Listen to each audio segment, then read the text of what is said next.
ఉమ్మడి తెలుగు రాష్ట్రంలో కానీ లేకుంటే ఈ గత 2014లో సమగ్ర కుటుంబ సర్వే పేరుతోనో లేకపోతే సమగ్ర సర్వేగా చేసినప్పుడు కానీ ఇలా అసెంబ్లీలో ఈ నివేదిక ప్రవేశపెట్టలేదు. ఇవాళ ఒక క్లారిటీ తెలంగాణ ప్రజలకు వచ్చింది. బీసీలు ఎంతమంది అంటే అధికారికంగా క్లారిటీ వచ్చింది. లేకపోతే ఏ కులాలు ఎంతమంది అనేది ఇన్ని రోజులు మనం చూస్తూ ఉన్నాం. బీసీ వర్గాలన్నీ కూడా అసలు మా జనాభా ఎంత అది తేల్చండి. తేల్చినటువంటి మా జనాభా ప్రకారంగా మాకు రిజర్వేషన్లు కానీ ఇతర సౌకర్యాలు కానీ ఇవ్వండి అని డిమాండ్ చేస్తూ ఉన్నారు. జనరల్గా ఊహల్లోనో లేకపోతే కాగితాలపైన జనరల్గా మనం వింటా ఉన్నాం తప్పితే ఇవాళైతే ఖచ్చితంగా కులగణన పేరుతో చేశారు, ప్రవేశపెట్టారు. అయితే దీనికి సంబంధించి అనేక అభ్యంతరాలు కూడా కనపడతా ఉన్నాయి. ముఖ్యంగా ఇది ఉండవలసినంత సమగ్రంగా లేదని, కొన్ని కుటుంబాలు మిస్ అయ్యాయని ప్రభుత్వం కూడా చెప్పింది. దాదాపు 3 లక్షల కుటుంబాలు మిస్ అయ్యాయని. దీన్ని ఎలా కవరప్ చేయాలో జాగ్రత్తగా ప్రభుత్వం ఆలోచన చేయాల్సిన అవసరం ఉందని నేను కోరుతా ఉన్నాను.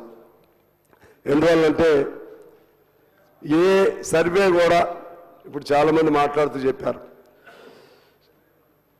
మన స్కూల్స్లో ఉన్నటువంటి అటెండెన్స్ ఆధారంగా పిల్లలు ఎంతమంది, అలాగే ఆధార్ కార్డుల్లో ఎంతమంది, అలాగే సివిల్ సప్లైస్ సంబంధించినటువంటి పేర్లు ఎంతమంది, ఇలా వాటితో పోలిక చేస్తే ఇది ఎక్కువ తక్కువ ఇలా చెప్తూ వచ్చారు. నాకు తెలిసి మీరు సివిల్ సప్లైస్ సంబంధించినటువంటి సర్వే పెట్టి సెర్చ్ పెట్టినా సరే అదే విధమైనటువంటి విమర్శలు వస్తాయి. ఎందుకంటే ఇది సమగ్రంగా లేదంటారు. లేకపోతే ఆధార్ మీద పెట్టినా సరే సమగ్రంగా లేదని అంటారు. అందువలన ఒకదానికి ఒకటి పొంతన కొంతమేరకు తీసుకువచ్చేమో కానీ పూర్తి స్థాయిలో వాటిని బేస్ చేసుకుని ఇది సమగ్రంగా లేదు అనేటువంటి ఆ విమర్శలు పెట్టుకోవటం వలన ప్రయోజనం ఉండదనేది నా అభిప్రాయం. ముఖ్యంగా దీనివలన దాయటం వలన సమాచారం దాచిపెట్టడం వలన ఎవరికి ఏం ఉపయోగం ఉంటుందో నాకు తెలియదు. సమాచారం దాచినట్లుగానో ఇంకో రకంగానో విమర్శలు చేసుకోవటం అనవసరం. ఈ మేరకైనా సమాచారం పెట్టారు. ఇంకా పూర్తి సమాచారం కావాలంటే మనకు చేతనైనటువంటి సూచనలు చేయాలని నేను భావిస్తా ఉన్నాను. నా సూచన ప్రకారంగా ఇప్పుడు వచ్చినటువంటి ఈ నివేదికను ప్రతి గ్రామ సభలో లేకపోతే గ్రామ పంచాయతీల్లోనూ దాన్ని ఓపెన్గా పెట్టి ఇంకా ఎవరైనా బీసీ పేర్లు అందులో నమోదు కాకపోయినా, ఆ విధంగా ఆయా కులాల పేర్లు నమోదు కాకపోయినా, ఆ విధంగా ఆయా పంచాయతీల దగ్గర గ్రామ సభల్లోనూ లేకపోతే పంచాయతీ బోర్డుల్లోనూ లేకపోతే వార్డులు పట్టణాల్లో అయితే వార్డుకు సంబంధించినటువంటి అధికారుల దగ్గర మరలా రెక్టిఫై చేస్తే కొంతమేరకు బాగుంటుందనేది నా అభిప్రాయం. మరలా రీసర్వే చేయాలంటే అది ఎప్పటికీ అవ్వదు. అది మరలా దీన్ని ఏదో పద్ధతుల్లో ఈ చేసిన సర్వేను కూడా దాన్ని తప్పుదారి పట్టించే విధంగా అవుతుంది. కాబట్టి ఈ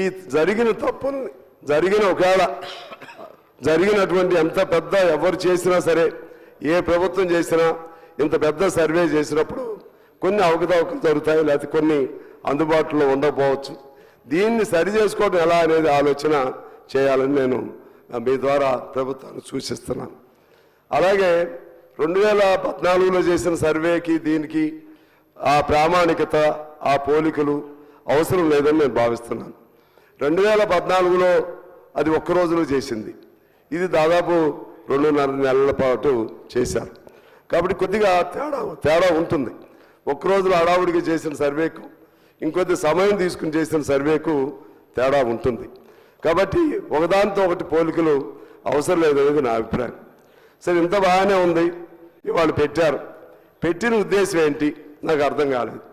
ప్రభుత్వాన్ని నేను అడుగుతున్నాను. దీన్ని పెట్టారు, కొంతమేరకు మీకు అప్రిసియేషన్, మీకు అభినందనలు. ఎందువల్లంటే ఒక క్లారిటీ తీసుకొచ్చారు ఎంత జనాభాని.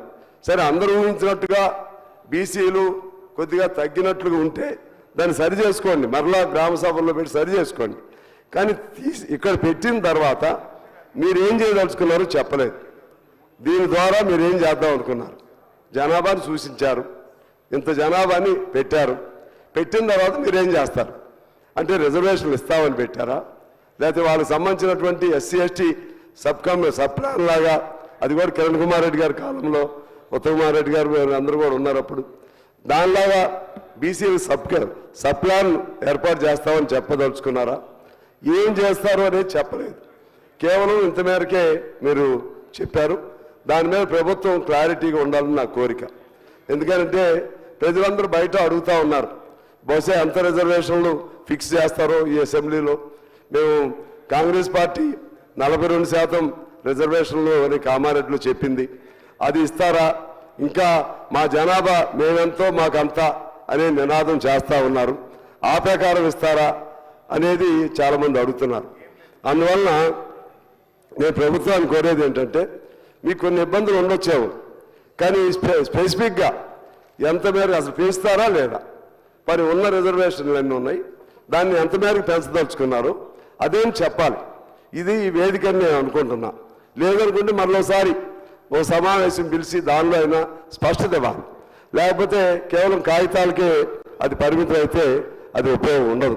ఎందువల్లంటే మనం ఈ రిజర్వేషన్ సంబంధించి వాస్తవంగా ముఖ్యంగా 1872, 1931 వరకు అప్పుడు మాత్రమే బ్రిటిష్ కాలంలో కులాల పరంగా సర్వే జరిగింది. తర్వాత 1953లో కాకా కాలేల్కర్ అధ్యక్షతలో మొదటి జాతీయ కమిషన్ ఒక సర్వే చేసింది. ఆ తర్వాత మండల్ కమిషన్ 1979లో చేసింది. అది విపి సింగ్ గారి కాలంలో అమల్లోకి వచ్చింది. ఈ మూడు తప్పితే నాకు తెలిసి దేశవ్యాప్తంగా జరిగే సర్వేలు లేవు.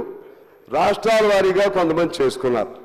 మన రాష్ట్రంలో కూడా బీసీలకు సంబంధించి ఎన్టీ రామారావు గారు ఆనాడు అందరికంటే చొరవగా బీసీలు కానీ లేకపోతే మహిళలు కానీ పంచాయతీల్లో కానీ అందరికంటే చొరవగా అప్పుడు బహుశా 89 కంటే ముందే బహుశా అనుకుంటున్నాను రిజర్వేషన్ ఇవ్వటం జరిగింది. అందువల్ల నేను ప్రభుత్వాన్ని, ముఖ్యమంత్రి గారిని, మీ మంత్రివర్గ సహచరులందరూ కోరుతా ఉన్నాను, స్పష్టంగా ఎంత చేస్తారు, ఏమిస్తారు అది కూడా మీరు చెప్పాలని కోరుతున్నాను.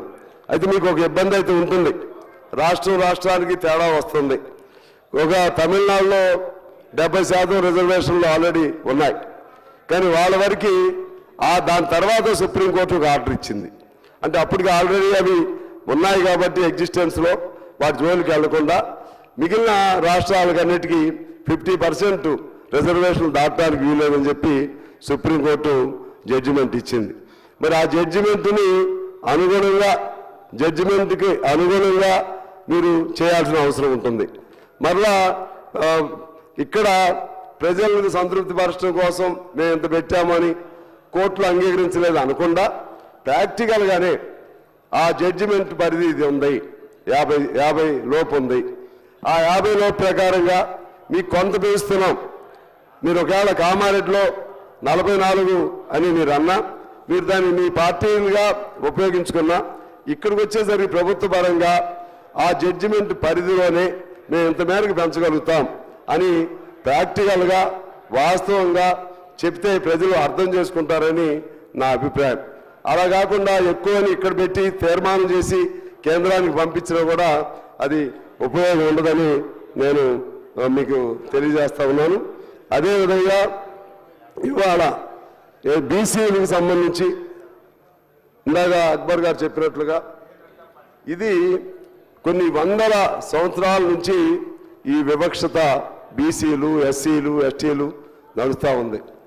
నాకు తెలిసి మను శాస్త్రం తర్వాత మను ధర్మం బహుశా క్రీస్తుపూర్వం 200 సంవత్సరాల నుంచి అప్పటి నుంచి ఈ వివక్షత కొనసాగుతూ ఉంది. ఈ వివక్షత వలన ఈ దేశం కూడా వెనకబడిపోయినట్లుగా నేను భావిస్తున్నాను. కొన్ని కోట్లాది మంది నిజంగానే అసలు బీసీలకు ఉన్నటువంటి, ఎస్సీలకు ఉన్నటువంటి నేర్పరితనం కానీ వాళ్ళకున్నటువంటి స్కిల్ కానీ వాళ్ళకున్నటువంటిది మరి ఎవరికి లేదు. వాళ్ళకి అదే పాపం అయింది.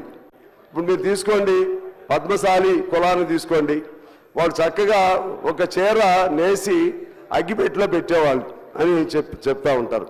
అంత నైపుణ్యం ఎవరికి ఉండదు. అదేవిధంగా శిల్పకారులను తీసుకోండి, బండరాళ్ళను తీసుకుని పెద్ద అద్భుతమైనటువంటి కళాఖండాలను సృష్టిస్తారు. ఆ నైపుణ్యత ఎవరికి ఉండదు. అదేవిధంగా మీరు ఏ కులాన్ని తీసుకోండి, వాళ్ళంతా మిగిలిన వాళ్ళకంటే అగ్ర కులాలుగా చెప్పబడుతున్నటువంటి వాళ్ళకంటే నైపుణ్యం ఎక్కువ ఉన్నటువంటి వాళ్ళే బీసీల్లోనూ ఎస్సీలు కూడా బలంగా ఉండేవాళ్ళు. ఎస్సీల్లో యుద్ధంలో పనికొచ్చేవాళ్ళు, వ్యవసాయానికి పనికొచ్చేవాళ్ళు, అన్నిట్లో అర్హత మెరిట్ ఉన్నటువంటి వాళ్ళు బీసీలు, ఎస్సీలు, ఎస్టీలు. అదే వాళ్ళకి పాపం అయింది. ఆ రోజుల్లో ఈ కులం అనేది ఎలా వచ్చింది అంటే ఆ మను చెప్పాడా, ఇంకో పొల్లయ్య చెప్పాడు, ఎలా చెప్పాడో తెలియదు. కానీ అప్పటి నుంచి ఈ పాపం, ఇదిగో నీకు ఈ బట్టలు నేయటం వచ్చు కాబట్టి నువ్వు ఆ కులం, లేకపోతే నువ్వు కొండలు తయారు చేయటం వచ్చు కాబట్టి నీకు ఈ కులం. అంటే ఎవరికైతే నేర్పరితనం ఉందో వాళ్ళందరినీ బంధించారు, కులం అనే దానిలో బంధించారు, కుల నిశ్చయాలను తీసుకొచ్చారు. ఆ విధంగా చేయటం వలన ఆ కులాల్లో బంధించబడటం వలన ఎవరు సమర్థులో అర్హత కలిగిన వాళ్ళు హక్కు లేకుండా పోయారు. తెలివితేటలుగా పై తెలివితేటల ద్వారా లేదా ఇంకో పద్ధతుల ద్వారానో చేసుకున్న వాళ్ళు పైకి వచ్చారు, వాళ్ళు అగ్రకులాలు అయ్యారు. సరే అయిపోయారు, ఇప్పుడు దాని జోలికి అవసరం లేదు. ఇప్పుడు ఏం చేయాలి, ఇప్పుడు ఏమి న్యాయం కలిగించాలి? ఎందువల్లంటే ఇప్పుడు కూడా రిక్షాలు దొక్కే వాళ్ళైనా ఈ పేదవాళ్ళే, ఆటోలు నడిపే వాళ్ళైనా ఈ పేదవాళ్ళే, ఆ హోటల్లో కప్పులు కడిగే వాళ్ళైనా వీళ్ళే. మీరు ఎక్కడైనా తీసుకోండి ఈ పేదవాళ్ళే. అందువలన కొంతమంది అంటూ ఉంటారు రిజర్వేషన్స్ ఇంకా ఎంతకాలం అని. కోర్స్ అప్పుడు బిగినింగ్లో రాజ్యాంగ కాలంలో 10 ఏళ్ళని పెట్టారు. మరి 10 ఏళ్ళని పెట్టినా ఇంతవరకు సమస్య పరిష్కారం కాలేదు. సమస్య పరిష్కారం కానప్పుడు సహజంగానే అది మరలా ఇది ఎక్స్టెన్షన్ అడుగుతూనే ఉంటారు. 10 ఏళ్లలో పేదరికం పోయిందా? 10 ఏళ్లలో రిజర్వేషన్ అందరూ కింద స్థాయి నుంచి సమస్థాయికి వచ్చారా? ఎక్కడ జరగలేదు. కాబట్టి ఇదంతా ప్రభుత్వాల వైఫల్యం నేపథ్యంలో రిజర్వేషన్లు అనేది తప్పనిసరి ప్రక్రియగానే మనం చూడాలి. ఎందుకంటే ఒక గ్రామంలో ఒక చదువుకున్నవాడు ఉంటే అతని ప్రభావం చాలా ఉంటుంది. మనం చూస్తూ ఉన్నాం. ఒక అంబేద్కర్ ఈ జాతి మొత్తాన్ని ప్రభావితం చేయగలిగాడు. ఒక గ్రామంలో ఒక చదువుకున్నవాడు ఉండి ఒకడికి ఉద్యోగం వస్తే తన ప్రభావంతో కొన్ని వందల మంది 100 ఇళ్ళు ఆ ప్రభావితంతో వాళ్ళు పైకి రావడానికి కృషి చేస్తారు. అందువలన రిజర్వేషన్ అనేది తప్పదు.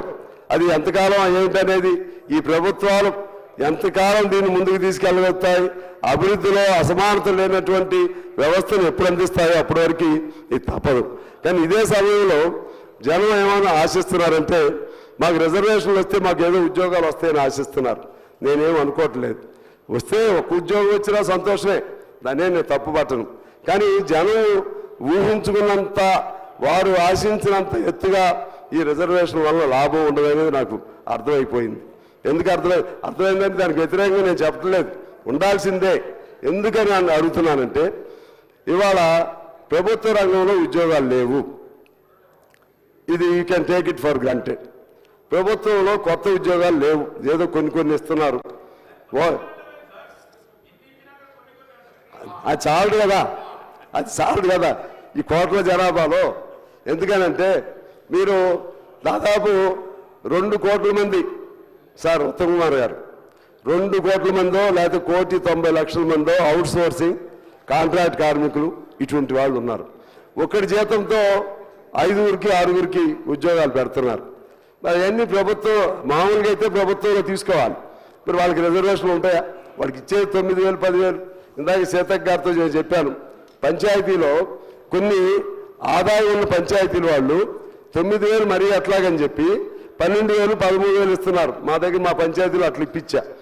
మొత్తం ఇప్పుడు ఏదో జీవో ఇచ్చారంట. మరి మన సెక్రటరీ గారు వాళ్ళు ఉంటే ముఖ్యమంత్రి గారి దృష్టికి కూడా తీసుకెళ్తున్నాను. వాళ్ళందరూ పేదవాళ్లే, ఎస్సీలు ఎస్టీలు బీసీలే అక్కడ పనిచేసేవాళ్ళు. ఏదో గవర్నమెంట్గా ఇచ్చేది కాదు అది. ఆ పంచాయతీ తనకున్న ఆదాయంలో ఒక్కొక్క వ్యక్తికి 12,000 ఎంతో ఇస్తుంది మా పంచాయతీ. అట్లా చాలా పంచాయతీలు.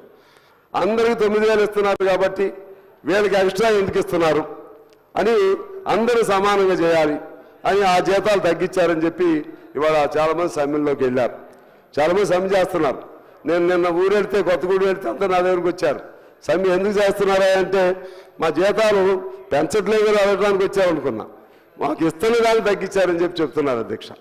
అందువలన ఇటువంటి కొద్దిగా మనం జాగ్రత్తలు తీసుకోవాలి. అందువల్ల రిజర్వేషన్ వలన ఎంత ఉపయోగాలు నాకు తెలియదు, కానీ ఏమి చేస్తారో ఓ స్పష్టతగా చెప్పి ప్రభుత్వం కూడా ప్రజలు అర్థం చేసుకుంటారని నేను భావిస్తున్నాను. ముఖ్యమంత్రి గారితో చెప్తున్నాను.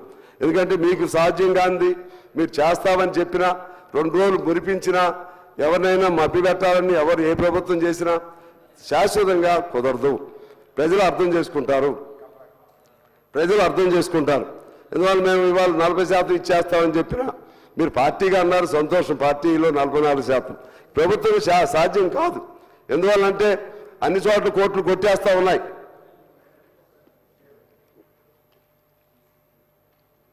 కాబట్టి ఒక క్లారిటీతో, ఒక స్పష్టంగా, ఒక పారదర్శకంగా, ట్రాన్స్పరెంట్గా ఇవాళ మంచి పని చేశారు.